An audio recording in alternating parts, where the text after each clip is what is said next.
information, because if they release the information, then most of the time, the women, many women, they will refuse to do the abortion. So for me, like, as long I know all the emotion, all the emotional effects of abortion, all the news, all the information we have today. I know it's not going to be a happy-go-lucky, easy experience. But for me, at this moment in time, I want to finish my A-levels, I want to go to uni, I want to go to a high-powered job, and there's nothing that scares me more today than getting pregnant. Let me ask you a question. This is going to sound aside from the issue, okay? Okay. It's going to sound aside from the issue. But believe me, it's got everything to do with the issue, yeah? Let me tell you something. This is my contention. I don't know. I think you guys come from an atheistic background, yeah? Or agnostic type. Only because someone said it, not because I'm making assumptions. You could have very well been Christians or something, yeah? But how do you attach value to human beings? Emotional connection. Now, what I mean, let me tell you what I mean by my question. There's a tree behind you. Okay? What do you see as more morally abhorrent? Cutting down a tree or killing let's say a 5-year-old? I mean, I think the answer is stood there for us. But No, it's not stood there for us.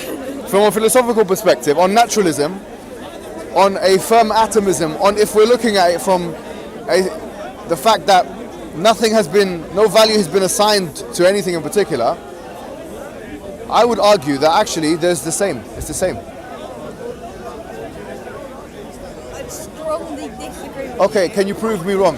On naturalism, on atheism, how do you, as an atheist, as a naturalist, how do you contend with the fact that if I get a big tree and I cut it down, let me make it even more crude.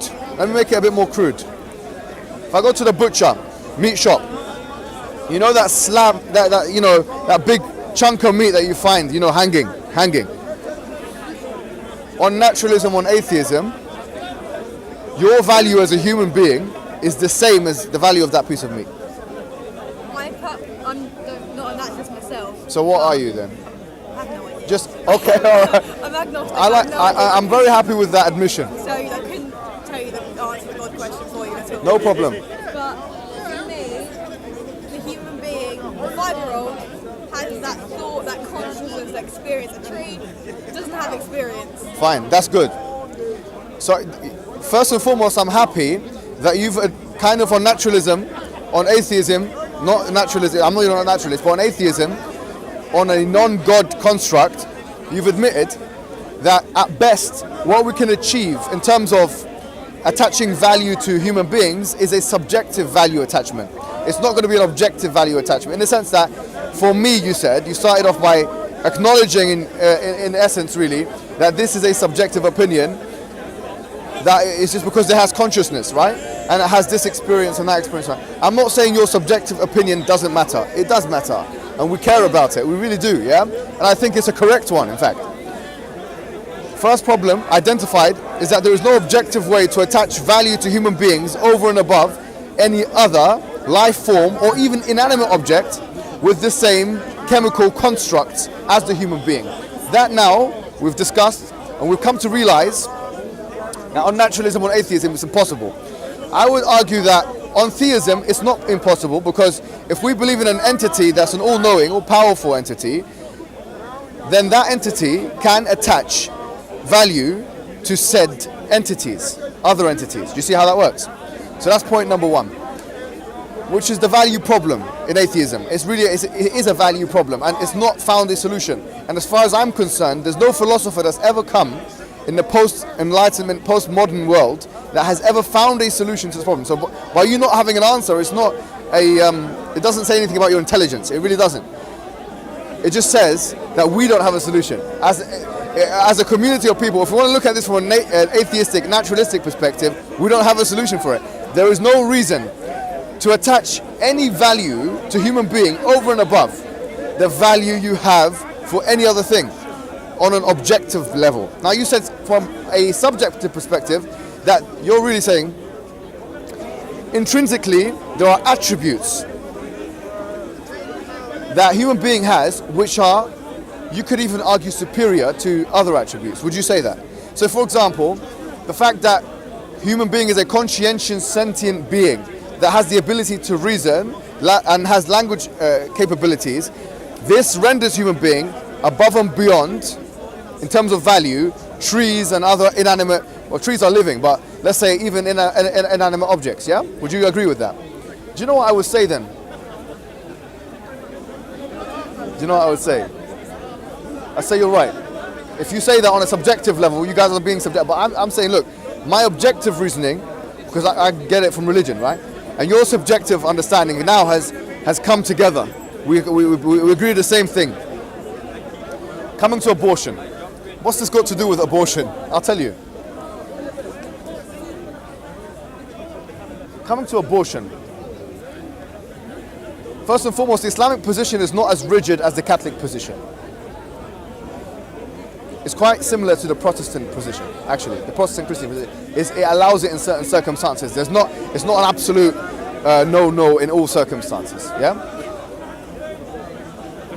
But if we were to employ a scientific reasoning to this question, I want to ask you guys a serious question here. When does a human become a human?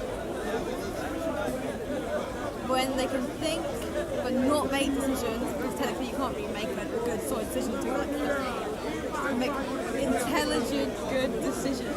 Okay, so if a human can't make intelligent good decisions, they're not human. Okay. No, it's okay. We'll come back to it. Come back to the way your brain thinks. For me, it makes three basic processes. So thinking. The heart. Neurotransmissions. Neurotransmissions. And just kind of general existing, touch. That's what okay, it is. so existence. Tests where you touch the woman's so stomach okay, and they react. Fine. So your definition, is number one the heart. So I'm guessing you're talking about you're talking not palpitations, but you're talking about heartbeat. Yeah, when the heartbeat becomes visible to a human being, which is, by the way, anything between 36 to 39 days. From a genome perspective, yeah? If you look at it embryologically, it's anything between 36 to 39 days. And you said neurotransmissions, so that presupposes the existence of a brain. And number three, you said the ability to touch things. Okay. Feel touch. Let me ask you a question then. What if some human being that's 40 years old doesn't have that ability to touch and feel? Yeah, but it's still gonna have a heart, a neurotransmitter. Yeah, okay, so any one of the right, so let's go with 2 out of 3. so you're saying 2 out If the heart isn't beating, then you're not alive. right, does it have to be 2 out of 3 or 1 out of 3? 1 out of 3. Heart is dead. He's saying 1 out of 3. If your heart isn't beating, then you're dead. Can we go with 1 out of 3 here? I don't agree with the government 24 weeks. No, forget about the government. I don't care about the government. Okay, I really don't. You know, in a sense, I mean, that has nothing to do with philosophical endeavor. What they say and what they announce and what they say and what they write down. It's not relevant. Yeah. 24 weeks is something interesting as well. Yeah. So that's not an arbitrary. It's not a completely arbitrary number. It's not, because 6 months is the time a baby can be alive without an incubator. Yeah. That's the reason why they've chosen that period of time, because you can have a child that's alive outside of the womb at 6 months. That's their logic. That's their rationality. In this country, it's illegal to have an abortion after that period of time. So 24 weeks. Is it 120 days? No. It's 24 weeks. It's 6 months. Yeah. So It depends on the country then. now listen. Let me tell you something. Let's go with your one. Is it okay now if we go with 1 out of 3 of those things? Fine. I agree with you totally now. We have come to an agreement. That's exactly the Islamic model. There is a hadith narrated by Ibn Mas'ud. Yes, Ibn Mas'ud is one of the companions. He says, the Prophet said, إن أحدكم ليكون في بطن أمه 40 يوما نطفة ثم يكون علقة بعد ذلك ثم يكون مضغة بعد ذلك. He says that certainly one of you is going to be in your mother's womb for 40 days as a nutfa. A nutfa is basically the stage. It's a particular genome stage, embryological stage, whereby the baby has not been formed into a kind of a clinging type reality. It doesn't cling yet. ثم يكون علقة بعد ذلك ثم يكون مضغة بعد ذلك. Nutfa really is a sperm drop. So it hasn't formed yet. It hasn't taken its form. 40 days, some scholars of Islam have said that 40 days, you cannot have an abortion before 40 days. Some scholars have said 120 days. Did this at school? Yeah, I know, yes, it's a Somali So company, that's fine. maybe in RE you took 120, but there are two schools of thought in Islam. Both in. I think Imam Malik and the Maliki school of thought is 40 days. Because of what does thumma mean here? This is a long discussion in Arabic. Point being, this correlates with the 40-day period of when the human becomes a human, according to your definition, because it has the heartbeat So now. we wouldn't disagree. Huh? So we don't disagree. We don't The disagree. long end- We don't disagree. In certain circumstances, we would say here, abortion is not allowed after 40 days. Or you could say, in some schools of thought, 120 days. It's not allowed unless some scholars of Islam say the woman is in danger. Her life is in danger. Or her, like, it's a serious health risk. Or some scholars of Islam say if there's some kind of really like impending circumstance or extraneous variable that cannot be controlled. So really, this is an example of where Islam correlates quite strongly with what we know of 21st century phenomena. From that perspective, the model that we put forward is that we say generally abortion is not a good thing. We don't want abortion to happen, but sometimes it has to happen, and if it does have to happen, there are guidelines that have to be followed. That's the Islamic position. Does that make sense? I agree with you in many, many respects. And by the way, you are a wonderful speaker. I wish I could speak like that. Thank you. It's fabulous. But I think it's like, for me, it's all that choice element of that carrying a baby for 9 months can be a traumatizing, extremely difficult experience. And sometimes I think it should be an extreme circumstance, but instead just personal choice. Do you agree that I'm guessing from the undertone of what you're saying, or kind of from the subtextual, I'm getting here a subtext.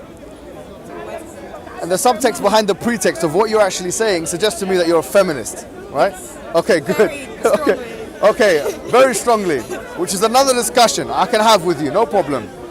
But before we have that discussion, feminism presupposes an equality between men and women in social, political and economic realms. Would you agree that human beings should not take the lives of other human beings? I already know what you're going to say. It depends on when you decide that something is a human being. Yeah, so you've agreed that the way you've described human being. يا إخوة اسكتوا اخفضوا أصواتكم اخفضوا أصواتكم. Sorry about that. Sorry about that. I was just trying to tell them to be quiet. Now, but you see, this is the thing. Whether it's a man or a woman, even on feminism, the same logic would have to apply.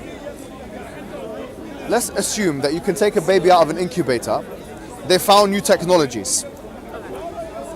It's not an incubator anymore, they found something else. Now you can have a child that can live at 3 months outside of the mother's womb. Then reduce the law. Pardon? Then reduce the law. Reduce the law. I genuinely agree with you. The second they get that technology, it should go No, down. but- right now, But it's the woman's choice until the baby. No, can but live hold by on. itself. the thing is, that doesn't go along with what you said before. Because what you said is what makes a human, not the fact that he can live or she can live outside of the womb of the mother. But if he or she has neurological pathways, or if it has a heartbeat, or if it can touch and feel. Now, the fact that it's interdependent upon the mother, the host, to take its nutrients through the umbilical cord or whatever it may be, that doesn't take away from the fact that it's still a human, living human. Do you get what I mean? For example, if someone was hospitalized and they couldn't make do without being dependent on a life support machine, they cannot be detached from it. Now, that is an artificial reality which they are dependent upon. Whereas in the case of the child, the baby, the genome in the mother's womb, it's a living reality which is dependent on. The only thing here that's different is the artificial nature of that thing which that person is dependent on. So a 60-year-old person who's in a vegetated state and is dependent upon a life support machine, that person is in exactly the same situation as a baby, 3 months, depending upon the mother for its nourishment. The only difference is the nature of that which is dependent upon. But that shouldn't matter. That shouldn't matter whatsoever, because who cares? If it's a living thing that you're dependent upon, or if it's a non-living thing that you're dependent upon. It doesn't have any epistemic weight that you have on one hand something which is living that you're dependent upon to live, and on the other hand you have something which is not living. Do you get it? I do get it. It's So very clever, I do get it. Yeah, so from that angle we say that the law should be reduced from 6 months to 40 days, or even at maximum 3 months, from 6 months to 3 months. Why? Because, well, it makes sense from that perspective we just talked about. Even from a scientific perspective, it makes sense. We're not even talking about ensoulment or viability from a spiritual perspective, which is where obviously Catholics get their kind of beef with this, because they believe that conception occurs. Are you Catholic yourself? No, I'm sorry. So, you believe that, they believe that, what do you call it? Yeah, they believe that upon conception, that's when viability happens. That's when the baby is viable now. The baby is not becoming. So for us, as Muslims, we don't have that issue. We don't believe that. We simply don't believe that. It's still a nutfa until at least 40 days. Yeah, so which is more in line with the scientific reality of today anyways. But also in line with that, I mean, generally speaking, more in line with the law, the British law, which we don't care about too much. Generally speaking, it doesn't, I mean, a lot of people have become very legalistic in their approach. If something is legal, then it's morally okay. If it's not legal, it's not morally okay. This kind of approach is not healthy to philosophical discussion, really. Because what can be legal today can be illegal tomorrow. What could be legal tomorrow can be legal today. Anyways, this is all very subjective and relative. You're just so smart. Oh, thank you very Sorry, much. I'm just massively, I can't speak like that, it's nice to hear. Well, I mean, we'll try our best, we'll try our best. Let's take a step back now and think about naturalism and atheism. I genuinely... I'd love to, wait, are you a Muslim? I'd love to know what you have to say as a woman and a Muslim. Like, as a both combined things, I'd just love to hear what you have to say on the matter. On what? On the matter, like on abortion. Oh, okay. I'd love to hear. Yeah. If she, that's fine. I'm going to leave it as that. That's abortion. Done, yeah? Done and dusted. Done, finished. Okay, good. Because if I can interject, you're saying, this is the woman's choice, but you have to think about what about the baby? The baby cannot talk. The only thing he has to do is feed and cry, but he is alive and he wants to be alive. So saying that this is my choice, you have to think as well the baby choice. Baby is sure he wants to live. He wants to grow and stuff. Want anything though. When you're in the womb, you don't want anything. You just. I think we've done the abortion. Yeah, let's move on. Okay, now abortion is done. I want to introduce you to another topic. I want to tell you something from an Islamic perspective, yeah? Something I don't really, for some reason, I haven't emphasized here, talking to people, but I want to speak to you about it. So, do you know, for us, this is going to sound completely, to secular ears, this is going to sound completely ridiculous. But I'm ready to make that statement, okay? Do you know? wait. It's going to be in Arabic. No, I'm going to. to. I'm about to be so long. No. To secular ears, this is going to sound incredibly. Do you know? I'll tell you something about the Islamic theology